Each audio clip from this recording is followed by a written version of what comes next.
everybody, my name is Marissa Butler, and I am on the board here with the Inland Northwest Wildlife Council. I'm also secretary, and today we're going to talk about different wildlife that are here in the area, how to identify some, and just some of the differences in the different animals a little bit as we get going. So today we have a whole bunch of pelts and skulls, and then we have some antler mounts to show you.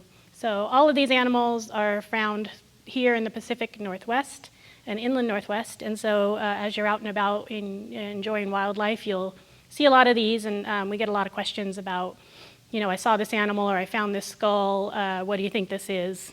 And so hopefully we'll show you today. So first thing I want to go is over here, and we'll kind of start with something really common, especially more and more nowadays, are your cougar. And so this is a smaller cougar. But they're really actually hard to see in the wild. They're everywhere, they're out there, but they do such a good job at staying out of the way, and they're really a very invasive, or sorry, not invasive, but elusive creature. But they are growing in population here. And so felines have the sharp tooth for getting prey, and so this is a cougar skull. And so moving over to the canines, a lot of people often might confuse a wolf and a coyote, or a coyote. And there's a big size difference, and they're very different animals.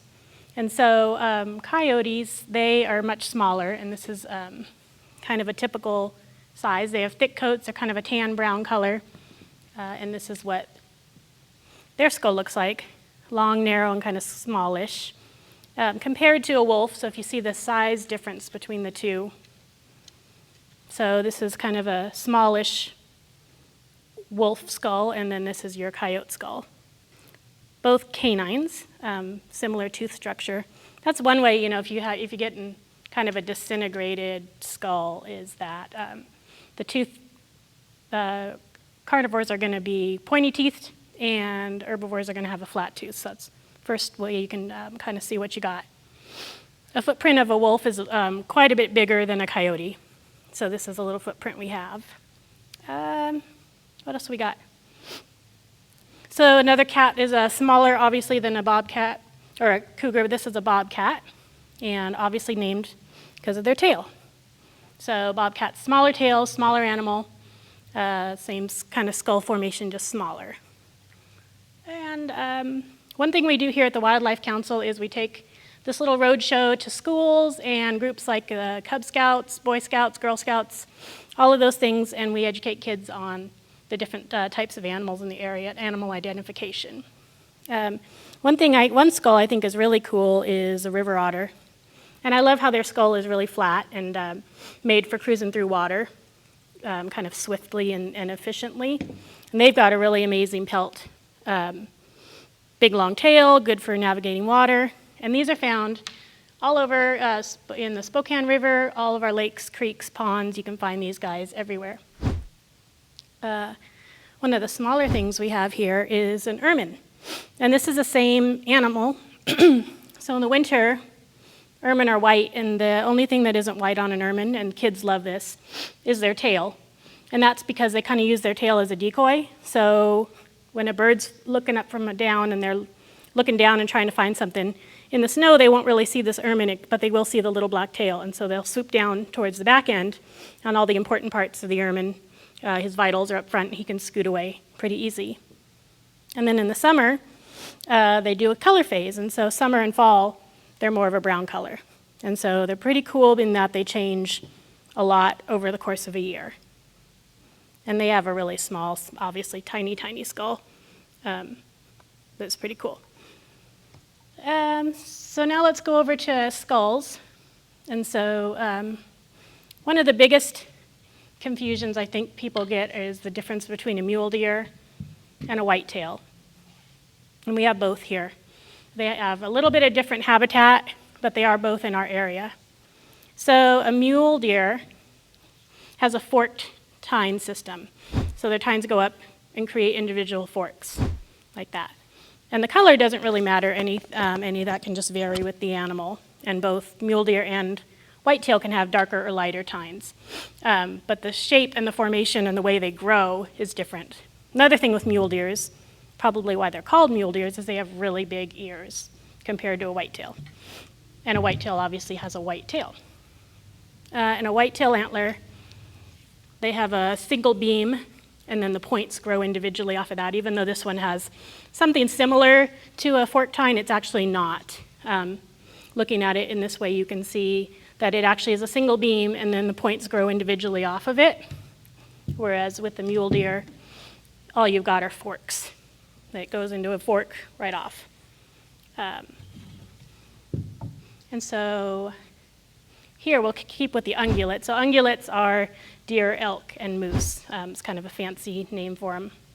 And obviously size with an elk, I mean, you're looking at size.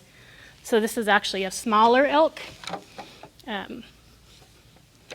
And so he's pretty big. And this particular specimen we got was cool the way we received it, sort of. This was a poaching situation that Fish and Wildlife, Washington State Department of Fish and Wildlife confiscated, and so we have a really great relationship at INWC with Washington Fish and Wildlife.